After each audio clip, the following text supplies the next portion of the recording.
You know, I heard that pain and I couldn't ignore it.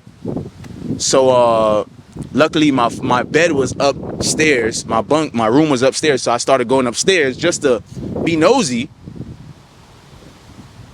And when I look, I'm watching two dudes throwing up on each other.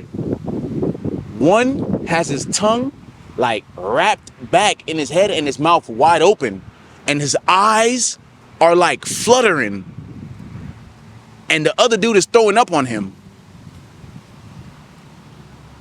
One survived, one died.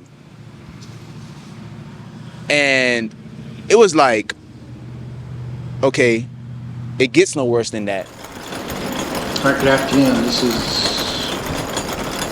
State of Florida versus Stephen Testa with multiple cases before the... All right, so before we begin to just transition to your transition out of prison, back out here in society, looking back to prison right now, give me two memories. And one memory I want you to give me off the top of your dome.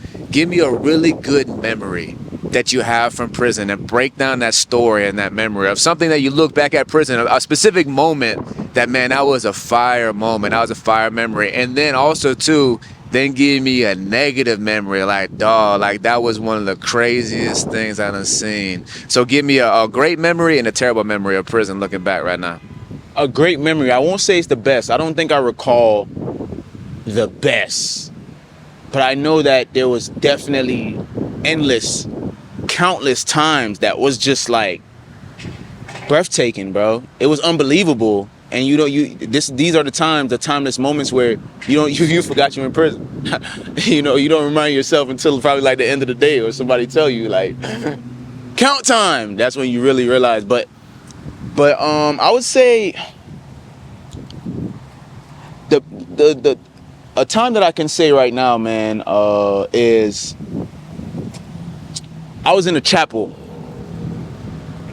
and Lord, please forgive me. But listen, I done hit one of these right here. I'm in there worshiping like with the people, like they playing drums and everything, and I'm just like clapping. This one I was like a deep, devoted Christian, and I went to the chapel. In prison, you'll find a lot of people going to the chapel. Some people are really devoted. Some people are putting on that mask. Some people, whatever. Me, I'm not gonna lie to you, I don't even know.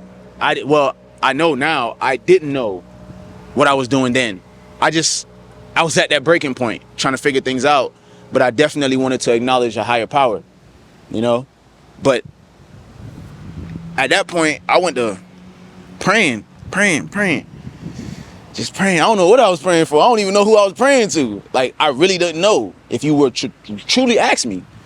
Of course, I wanted to be the person that created me, the one that created everything, the seen, the unseen, and everything. But I'm watching out everybody in there, man. It was so packed. It was this thing called Abide 21, if I shall say the name. It was Abide 21. It was so packed in there, and they told us to like scream and do all this stuff, whatever. So I put my head down when we were praying. And I just like hit one of these peaks. You hit the peak. I hit one of the peak. And watch, bro, I'm looking at everybody in there like, literally like they so serious about whatever they're saying, thinking. Like, yo, and I'm like, damn, if we can put that energy, that mindset, that wanting, that willpower, that request. It's literally a request. It's not even like it's a request. It's a humble state of being. Like, just, if we can do that, everything that we choose to obtain, that would be a beautiful thing. But the beautiful thing about it was just to see a whole bunch of broken men, grown men, that society has painted that a man can't cry because he'll be this, or a man can't be too soft because he'll be this. A man can't, you know what I mean? It's such a super masculine thing that man has to just like maintain. and attacked with in some sort of way. And just to see right there, man, it was like a state of submission. And you know, that was a great moment for me. That was a great moment for me. Another one. Well, no, I would get into the worst one, the negative one. So there's this drug in there, man, and I mean, bro, there's certain things that's unacceptable. I'm a snitch. I'm a this, bro. I ain't gonna lie to you, fam. This is a crisis, bro. It's a SOS, not a state of emergency, bro, for humanity right now, bro. And the people need to be aware of what's going on, bro. What is wrong right now?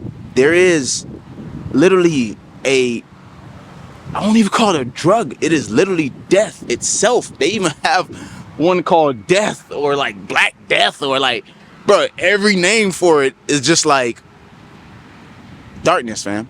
And it's this drug. They call it K2. They call it whatever they want to call it. Roach spray, whatever. And I'm watching a dude, really, this is the first time I've ever seen a person died in front of me on this. And this is when I first got to prison. I'm not even at my main camp yet where I'm stationed at. I'm literally in it's called a reception center. So this is where you get classified, and this is where, you know, they see, okay, what camp you're gonna go to, you do your medical stuff, whatever. And I walked in the dorm, and I'm so uncomfortable, cause it's like literally my third day. They made it very unwelcoming for me there, bro, like, as they should have. But I'm in the day room, and it's so small, so don't think like it's like, you know, big space. Like, this ain't no mansion. But I'm in the day room, bro, and I'm watching the TV, but I'm standing on the wall, because I ain't gonna lie to you, I wasn't scared, but I was very protective. Or maybe I was scared. I don't know. I'll tell you this. I had my back on the wall, and I'm watching, but I can see the rooms up top and on bottom. And all I heard was a whole bunch of horse noise. So I'm thinking, like, dudes, they just in the room kicking it, goofing off, acting a donkey. And I just heard it get louder and louder and louder and louder. And I just see the crowd going up there, And I'm like, man, what the hell? So I'm just like trying to mind my business. That's rule number 1. Mind your business. I'm trying to mind my business. But it's a certain thing where, like, if a person, like, if you ever see a person break their finger, you feel that pain. You know?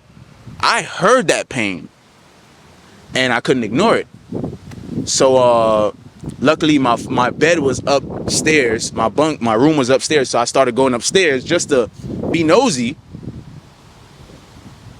And when I look, I'm watching 2 dudes throwing up on each other. One has his tongue like wrapped back in his head and his mouth wide open, and his eyes are like fluttering, and the other dude is throwing up on him. One survived, one died. And it was like, okay, it gets no worse than that. You know what I mean? It gets no worse than that for me at that moment, just getting to prison. Like, that set the tone for a lot of things. That's the do's and don'ts. You know what I mean? That's the, okay, I know where I'm at now. And then coming to find out, this drug is even overlooked. I've seen guards, and this is an issue. Just like drugs out here is an issue. It's an issue in there too. It's not different because it's prison. And just because them dudes, they live by a different code and they hard up. No, it's an issue. Help is needed in there. Mental, rehab, all that stuff. And I urge everyone to get active. But I've literally watched guards walk in and seen, like, dudes, they call it twacking when they're high on that drug, and the dude just like, like doing, like, just getting all donkey, like, you know what I mean? But it's not funny. So it's not even a donkey, like literally possessed by something and under the influence of this, bro. And the guards will just walk past and be like, you on that stuff again? And literally just do his rounds and walk out. And I'm not saying like at that moment I was like, the guards need to blow the man's high. Like he's already in the high. But that just go to show you, it's like a bunch of people shooting up heroin right here behind me, and then cops pull up and seeing them like this, blah, and be like, oh, they're just shooting heroin. If that's not acceptable out here, it's not acceptable anywhere. You feel me? There's just things that it goes beyond laws. It goes beyond man-made codes. There's something about us being humans where it's just programmed to not be acceptable. You know what I mean? So yeah, that was good times and that was bad times. It's a lot more, but you know how that go. That's a whole documentary. 7 years. Yeah, appreciate you, Brody. All right, so now transitioning to your release. Go ahead and share what are you doing now as far as how has the transition home been? What's going on now in your world? And tell us what you got going on with your podcast, where people can find you, what are people to look for this year, 2024, from you and from the team. So yeah, tell us about that, dog. Yeah, definitely. And this is the part where, like, you know, it kind of reflect how I spent my time in there and how committed I was and how hungry I was. And I was so imperfect in there. I was so flawed. I fell victim myself, but I bounced back. And that's a wake-up call for people who are still in those type of situations, that dark place. This is a call for you to bounce back. But I got out 2022, May, and my brother bought me some tickets. It's funny, he's incarcerated. He actually have a life sentence, and you know, it kind of breaks my heart, man, knowing that there's so much good people in there. I have a lot of love for my brother, man. And he bought me some tickets to this thing called Black Equity Conference. So I got out in May 29th, and I ended up having to go to this Black Equity Conference. It's like a whole bunch of business people and stuff, whatever, that I didn't understand at that point. Because, you know, growing up, I always looked at the business people and the rich people as like, y'all way up there and we're like separate and y'all are evil and y'all, like, just a poor mindset. But I went there, I was broke, just got out of prison. I had nothing. My family, they bought me a phone, they bought me some outfits. Like, that's all I had. I ain't had nothing, bro. And I caught an Uber out there in a Tesla, so, you know, I was a little bit, you know, fancy. But nah, when I got out the car, man, I went inside there. I have never seen so many people that look like people I know from my neighborhood and people that looks like me in just one setting. And these are all successful people. And just to go to show how big the world is. And we have this saying that we say, it's a small world. No, it's only as small as our mind can comprehend, right? We put the world in a box. The world is huge. It's huge. It's a lot of life. It's a lot of love.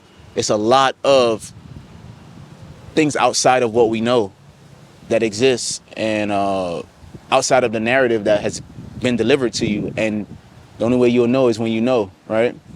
And right there and then I knew, you know, that I wanted to be successful. I wanted to truly be successful, and I mean that now. Like, in prison, I was studying, I was reading books, I was doing all this. I just had that fire because I ain't had nothing else to do. Had a lot of free time, but when I went there, bro, I was inspired listening to these people speaking. So I went to the equity conference. You know, I'm on that business stuff. All right, I got to speed up. Went to the equity conference. Boom. Now I want to do business. I chose what business I wanted to do, and I just have to apply the format. I said podcast. All right, boom. Next year, guess what? I met my team. Boom. Shout out to my boy Mick. Shout out to George. Shout out to the whole team, man. The whole team. Joel, Eighth Form, the whole nine. Felix, everybody that contributed, everybody that didn't. It don't matter. Love you all. Getting out of prison, I got out May 2022. Literally like 2 weeks later, I had to go to this conference. I was nervous, man. I was nervous. A friend of mine's, a good friend of mine's, man. Actually, that's my brother. He has a life. I would call it life, bro. I ain't gonna lie to you, bro. You got anything more than 20, bro? In my mind, that's life. 7 years to me was life. So, but that's just me, bro. So yeah, I met some good people in there, man. I met some really good people in there. My brother being one, he bought me some tickets. Shout out to Pat, man. Shout out to Pat. Yeah, his family member bought me some tickets, man, because he knew I wanted to be successful. And these was like $400 tickets. You know what I mean? So for like his family for him to arrange that, bro, and me not even really knowing his family, much less it's only about what he told him about me and stuff like that, bro, that I wanted to be successful. And obviously he wanted me to be successful as well. You know what I mean? Just to show you the bond we had, bro. I got out and, bro, I ain't had nothing. I had a phone my sister bought me. I had a few outfits, no money, no job, no nothing, And I went to the conference.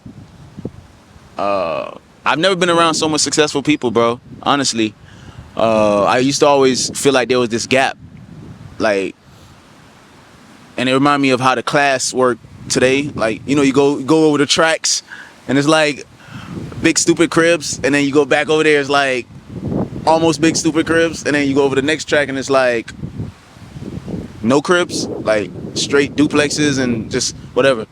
But it was like that.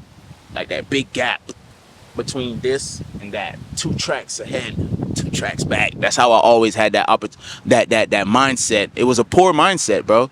To feel like something like $1 or a piece of paper, having a great amount of it can make me look at another human being and say we don't have a connection. That trickery, easily. And I went, bro. Broke as ever, but I took an Uber though, a Tesla Uber. So I felt a little bit good on the way. And then when I walked in there, bro, I've never seen so many people that look like me and look like people that come from where I come from. Because I was always convinced that, my people was poor. You feel me? My people was down here. But that's that poor mindset. You haven't been exposed to a lot of things. There's a whole world out there. The world is big. You know what I mean? It's a big world out. It's a gigantic world. And just being inexperienced in that, I never actually wanted success. And my success to me prior to that was like maybe owning I don't even know. Like, I didn't know anything about success, real true success. Like making yourself of value, providing that value to people, solving problems, and creating a system behind it to where you can create a monetization system behind it and being paid for it. So it's strategy, it's homework, it's so many different things. So a person don't get there by accident and by chance. Even if it's hand down to that person through family, if that person they hand it down to, when they let go of their hand and they're not built for it, they will crash that. They will run that right into the ground. So I have a lot of respect for that. And I look up to successful people right now, bro. And it's success in any way, not only monetary wise. So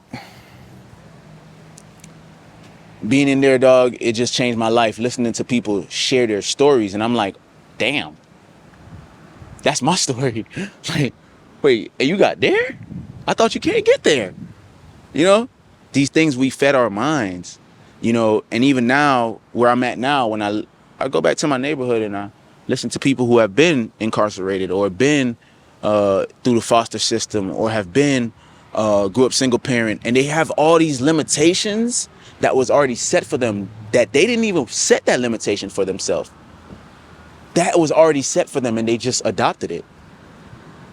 So it's a sad thing. It's a very sad thing. But listening to these people's story, man, it's the same exact story. The struggle is worldwide. It's about how you proact to the struggle? How do you proact? How do you handle the situation? What is your decision making like? What is your goals like? How bad do you actually want it? Because that will all reflect in your actions. It will all reflect in your manifestate, in the things you manifest. All right. There is no limitations, only but the ones we put on ourselves. And that's what I was learning there, bro. And that was enough fire to say, oh snap, I really do want to do business. Like for real. And I can do it. Like they done trick my mindset backwards. You know, it's like they reversed it. And it kicked in gears, like when you use those little things, when you twist them, and put them on the ground, and it just spin. What is that? What's that called? Beyblade or some stuff. But point is, after I left there, I was fired up. Now I just needed to make a decision on what business I wanted to start, because the format doesn't change. It might transfer to digital, but it's the same format. So I chose podcasting, man. And honestly, I didn't want to do anything that I didn't want to do anymore. I feel like I lived a whole life doing that. I feel like I've been robbing myself. I've been taking from myself. I've been just literally like, it's that time to give back. It's that time to be of service now. And if I can't do it with material, I can definitely do it with the least little bit that I have that can't be taken away from me. And that's my voice. And the podcast was a perfect industry for it. And I was serious. I was telling people about it. They was like, oh yeah, whatever. But I was telling people with a poor mindset. I went back to the hood after I left that business equity conference. I went back to the hood. And it was like, oh my God. It is so discouraging. It is discouraging. You have to stay away during that time. If you either have to lock in, because if you half and half, oh, you are at great risk of losing sight, because you will be discouraged. Well, you won't be discouraged, I won't say, but you will be tempted to be discouraged and to give up. That's the easiest thing to do. That's what you were doing before, you know? And that was out of ignorance. Now you have the knowledge. So now you're going to do it voluntarily, right? So during that time, you got to have a lot of self-control, man. I was sharing with even my family members. You know, they already, which they was justified on why they didn't. It's not that they didn't believe in me. They just needed to see results, because they've been watching me my whole life being like disappointing. So they get a pass. But my friends, all that, whatever. All right, cool. Guess what? I went, bought a mic. Okay, stop playing. Bought a camera. All right. I told my dog, I said, bro, look, I'm serious, bro. Come be my co-host. He got on there. Played. Next one, played. And shout out to them. Some things are not for everybody. Just because you picture it in your mind that this person is close to me, they're fit for it. No. So it just wasn't their thing at that time. All right. And probably still not is. But I kept grinding, bro. And I took every single dime I had, bro. Every check out work, I make sure I took care of my responsibility, rent, car payments, all that, whatever. And then everything else, yeah, tunnel vision. So you can achieve your goals. You just got to be, you got to budget yourself, man. You got to be serious. If you're serious, I'm telling you, it's going to reflect. And this happened literally less than 6 months of me being out, right? And then the next year come, I have all the equipments. I don't want to invite nobody else on board, which that was trust issues. See, you never give up on people just because one or two spoiled it. Keep trying, because you'll end up counting everybody out. So anyways, the next year comes. I find my team out of nowhere. I go to this thing called a kava bar. And I met my whole team. Literally, my videographer was sitting right there. My co-host and graphic designer was sitting right there. And literally, all it took was just a conversation. And it was solidified. It happened. Then guess what? The same dude, David Shan. Shout out to David Shan. Shout out to Sleepers for Suckers. Shout out to Social Proof Podcast. This same guy that hosted the Black Equity Conference that I went to next year hosted the podcast conference. What a coincidence. And I already chose through his business equity conference to do podcasting. And then me and my whole team went out there. Guess what? Leveled up. And we were serious. And it's showing right now. Right now I have a team. Shout out to my boy Mick. He's actually here. Grinding, man. Grinding. Serious. Consistency. It's not about what you do now. Next year, are you still going to be doing it? Are you going to go level up? Are you going to transition? Are you going to evolve? Are you going to devolve? Like what? You know what I mean? Consistency, growth, evolve, like transitioning, bro. Never staying stagnant. Always moving forward or backwards, because that's still moving. Maybe you need to go backwards to go get something real quick. Maybe you need to go that way to get something real quick. But go. Procrastination, that's the enemy. You know what I mean? And all the successful people can vouch for that. They can tell you the same elements. It never changed. The format doesn't change. Everything you need, the principles, the characteristics, the everything you need is not going to change. Only thing that has to change is yourself. Yes, you do have to change. All these, I'll never change. Yes, change. Change. It's about that time, y'all. Y'all know what it is. It's your boy Flo. Hold on. Where can people find you, man? What you got going on? What's the name of the podcast? Yeah. Where can they find you at? And what's everything y'all got going on? So Life After Podcast, LYFE After Podcast, all platforms, YouTube, same thing, Apple Podcasts, everything. Also, we have a Kava Fest. I have to break down what Kava is to you. It's a drink. It's a substitute for alcohol, and then you have kratom. It's from a plant, guys. So it's not like a drug. It's from a plant. Pretty much embraced by the Vanuatu culture, and it's became a thing now, a big thing. It's spreading all across America, and we pretty much started a festival that brings all the bars together. And we're just celebrating the community, man. Celebrating the people's lives who has been changed, and just celebrate the culture of the originators that gave it that reputation that it has now. You know what I mean? And Kava Fest 2024, Instagram. Y'all stay tuned. Kava Fest 2020. KavaFest2024.com. You can go ahead and sign up early. It's gonna be in summer. What else? And we got life going on. Yeah, life. We here. We living. And guess what? We doing it right now. It grind don't stop. Anywhere. If you want to pull out your camera right now in your car, in your studio, in your house, in your room, on your bed, pull it out right now and get the people something, man. Trust me. Something that you saying right now to yourself, somebody else need to hear it. Right? You just gotta be willing to share. All right, y'all. Y'all know what it is. My brother, thank you for having me. Y'all know what it is. Yeah. So this is Flo, aka Miguel, and this is the Incarceration Podcast. Let's go.